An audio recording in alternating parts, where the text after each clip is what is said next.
Deaddiction సెంటర్కి తీసుకెళ్ళి తాగనియ్యకూడదు అని భార్య నిర్ణయించాలి. కానీ భర్త సహకరించాలిగా. తాగడానికి నాకు ఇష్టం లేదని ఎవడన్నా అంటే అప్పుడు డీఅడిక్షన్ సెంటర్ దగ్గరికి వెళ్ళాలి. ఇక్కడ మనమే పాలసీ ఏం చెప్తున్నాం, జగన్ తాగనివ్వలేదు నేను తాగిస్తానంటున్నాం.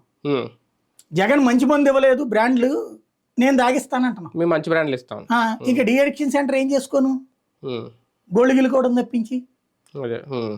అంటే నాకు ఇష్టం లేదు అన్నాడు తాగద్దు కదా. అవును, ఎట్ట తాగుతున్నాడు అప్పుడు డీఅడిక్షన్ సెంటరే అవసరం ఉండదు. అంతే నేను తాగనంటే.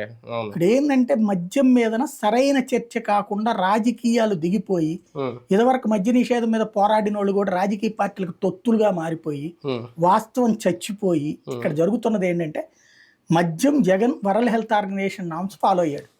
దాని ప్రకారం ధరలు భారీగా ఉంచి తాగుడుని అందుబాటులో లేకుండా చేయాలి.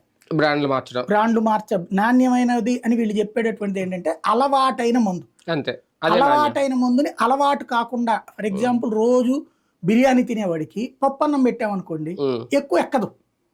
అట్లాగే రోజు ఆ కింగ్ ఫిషర్ బింగ్ ఫిషర్ ఏదో తాగేటవాడికి ఆ బ్రాండ్ అందుబాటులో లేనప్పుడు ఎదురుగుండా ఉన్న బ్రాండ్ తాగితే అందులో ఉండదు. నేను చిన్నప్పుడు చూసేవాడిని, మా నాన్నకి సిగరెట్ అలవాటు ఉండేది, మా ఇంటి పక్కన అంకుల్కి సిగరెట్ అలవాటు ఉండేది. ఈ మామూలప్పుడు మా నాన్న సిజర్ తాగేవాడు, ఆయన చార్మినార్ తాగేవాడు. ఈ కర్ఫ్యూ వచ్చినప్పుడు రంగా గారు చనిపోయిన టైంలో, కర్ఫ్యూ వచ్చిన టైంలో సిగరెట్లు బయట షాపులు ఎక్కడ తెరుస్తారు. అప్పుడు ఆయనకి వాళ్ళ షాపు ఒకటి ఉండేది, వాళ్ళ ఇంట్లోనే షాపు నడిపేవాడు. అందులో ఈ చార్మినార్ పెట్టెలు తెచ్చుకుని ఇంట్లో పెట్టుకున్నాడు ఆయన.